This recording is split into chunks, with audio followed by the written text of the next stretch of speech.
તમે આવવાનું ભૂલતા નહીં.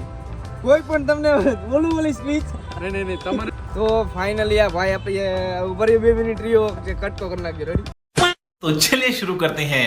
ઘણા લોકોની કમેન્ટ આવતી હતી કે તમે ભાવેશ ઠાકોરને મળવા જાઓ, ભાવેશ ઠાકોરને મળવા જાઓ. તો આજે હું જવાનો છું ભાવેશ ઠાકોરને મળવા. મેં ભાવેશ ઠાકોરનું ઘર નથી જોયું, પણ ગમે એમ કરીને આજે એને ગોતવાનો છું, એનું ઘર ગોતવાનો છું. અને અત્યારે હું આવી ગયો છું રેલવે સ્ટેશને. આજે હમણાં ટ્રેન આવે એટલે રાજકોટની ટ્રેનમાં બેસી જઈને પછી ગમે એમ કરીને ભાવેશ ઠાકોરનું ઘર ગોતીને ભાવેશ ઠાકોરને ગોતીને ગમે એમ કરીને મળવાના છો. બરાબર? તો હાલો આપણે મળીએ આગળ. ભાવેશ ઠાકોર આપણે મળે છે કે નથી મળતો, કેવી રીતે મળે છે, બધું જોતા રહેજો. તો હાલો આપણે જઈએ. ટ્રેન તો હવે આવી ગઈ છે એટલે હવે આપણે નીકળી જઈએ, ટ્રેનમાં બેસી જઈએ અને ભાવેશભાઈને ગોતવાનું કામ આપણે ચાલુ કરીએ. હાલો. તો હવે રાજકોટમાં તો હું પહોંચી ગયો. હવે હે ને ભાવેશ ઠાકોરનું ઘર ગોતું, ક્યારનું ગોતું, રિક્ષાવાળાને તો ખબર ના હોય ક્યારે, પણ મને જે એરિયાની ખબર હતી ને એરિયામાં પહોંચી ગયો. એરિયામાં હવે એનું ઘર ગોતું, જો મળી જાય ને તો જલ્દી. હવે તડકો બહુ લાગે છે. ક્યારનો હું ભાવેશ ઠાકોરનું ઘર ગોતું છું, પણ મને કોઈ વાતે ભાવેશ ઠાકોરનું ઘર મળતું નથી. પણ ગમે એ થાય, પણ આજે ભાવેશ ઠાકોરને આપણે મળીને જવાનું છે, એટલે આપણે આપણું કામ કન્ટિન્યુ રાખ્યું. આ ભાઈએ તો મને એમ કીધું ભાવેશ ઠાકોર અહીંયા રહેતો જ નથી, પણ મને તો ખબર હતી ભાવેશ ઠાકોર રાજકોટમાં જ રહે છે, એટલે એનું માયના વગર મેં મારું ગોતવાનું કામ ચાલુ રાખ્યું ને ફાઇનલી મેં એનું ઘર ગોતી લીધું. એનું ઘર તો મળી ગયું, પણ મારા નસીબ ખરાબ હતા. એના ઘરેથી મને એમ કીધું કે ભાવેશ ઠાકોરની વિડીયો શૂટ કરવા માટે ગયા છે. પછી મેં હિંમત હાર્યા વગર મારું કામ ચાલુ રાખ્યું. તો ક્યારનો હું ભાવેશ ઠાકોરને ગોતું, હજી મને ભાવેશ ઠાકોર મળ્યો નથી. જોઈએ હવે ક્યારે મળે. મને લાગે આમના અંધારું થઈ જાય. હવે શૂટ કરે ને જગ્યા ઉપર હું જાઉં છું, કદાચ ત્યાં મને મળી જાય તો. બાકી તો ખબર નહીં. ઘરે તો એમ કીધું કે એ શૂટ કરવા ગયો છે. હવે જોઈએ આપણે અહીંયા મળે કે નહીં આપણે. હાલો આગળ જોઈએ.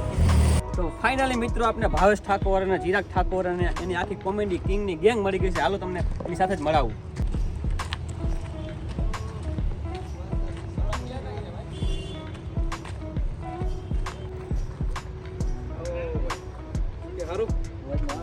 તો આપણે લકી કહેવાય કે આપણે ભાવેશ ઠાકોરને મળવા આવ્યા હતા. આપણે ચિરાગ ઠાકોરને ઘણા એના બધા મળી ગયા લોકો. તો હવે આપણે ઘણા લોકોની અમને કોમેન્ટ આવતી કે ભાવેશભાઈને તમે મળવા જાવ આજે, એની સાથે બધા આપણે મળી ગયા. તો હવે તમે કંઈ કહી દો, તમારી વાત જોવે છે કે આપણે બધા ફેન તમારા.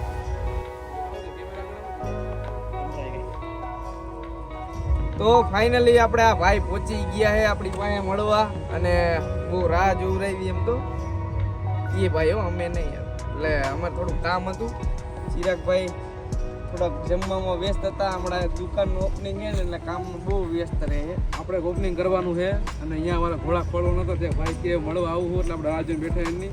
અત્યારે તડકો તો છે, ચા પાણી તો નહીં પાય, પણ એને તરબૂચ ખવડાવી દેવું. બરોબર ને ભાઈ? તો આ ભાઈના વિડીયો તમે જોતા રહેજો, વ્લોગમાં લાઈક કમેન્ટ શેર કરજો અને સપોર્ટ કરજો. બરોબર ને? આ વિડીયો કેદી મેકવાનો? કાલે તો ભાઈ પરમદીનું કહી દે ને આપણે. તો આપણે હે ને કુવાડવા રોડ ઉપર ભારત પેટ્રોલ પંપની સામે અને ડિલક્સ ચોકથી નજીક શ્રીજી આયુર્વેદિકનું ઓપનિંગ થઈ ગયું છે.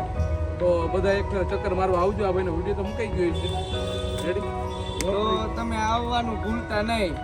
કોઈ પણ તમને બોલું બોલી સ્પીચ નહીં તમારે શરીરમાં કોઈ પણ દુખાવો હોય એ બધાયનો દવા આપણે શ્રીજી આયુર્વેદિકમાં મળી જાય.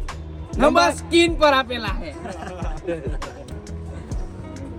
તો આપણે ભાઈ આ ક્રેઝી કાનુડો બહુ સારા વિડીયો બનાવે છે, ચેલેન્જ વિડીયો બનાવે છે. ઓલા થાંભલા માથે ટાવર માથે ચડવાના ને એવા બધા વિડીયો બનાવે. ક્યારેક ઓલા ખુટિયા માથે ચડી જાય. આ નવો એવા વિડીયો બનાવે, પણ જોવાની બહુ મજા આવશે. તમે ફોલો કરી લેજો ને યુટ્યુબમાં લોંગ વિડીયો પણ બનાવે, એ જોવાનું ભૂલતા નહીં. તો આપણે અત્યારે ચેલેન્જ કરી નાખવી છે. તરબૂચ પણ વધારે ખાય. હવે કરી નાખી. આ તો અમે ચેલેન્જ કરીને કે વિડીયો કઈ કે મૂકશું નહીં. વળી મૂકશું તમે કહો કે આ લોકો કેટલા તરબૂચ ખાઈ ગયા. એટલે તમે આજ ભાઈના ચેલેન્જના વિડીયો જોતા રહેજો. અમે ચેલેન્જ કરશું કોઈ દેખાડવાનું નથી. એને સપોર્ટ કરજો. અત્યારે જ અમે પણ આ ભાઈને ફોલો કરી લીધા છે. ભાઈની ચેલેન્જ બહુ સારી હોય છે, તમે પણ ફોલો કરી લો, સપોર્ટ કરજો. જય માતાજી. તો ભાવેશ ઠાકોરને તો આપણે મળી લીધું. હવે બીજા કયા ક્રિએટર પાસે જાવ એ તમારે કોમેન્ટ કરવાની છે. જેની કોમેન્ટમાં વધારે લાઈક હશે એ ક્રિએટર પાસે હું જઈશ. તો મળીએ નવા વિડીયોમાં. ત્યાં સુધી બધાને બાય બાય.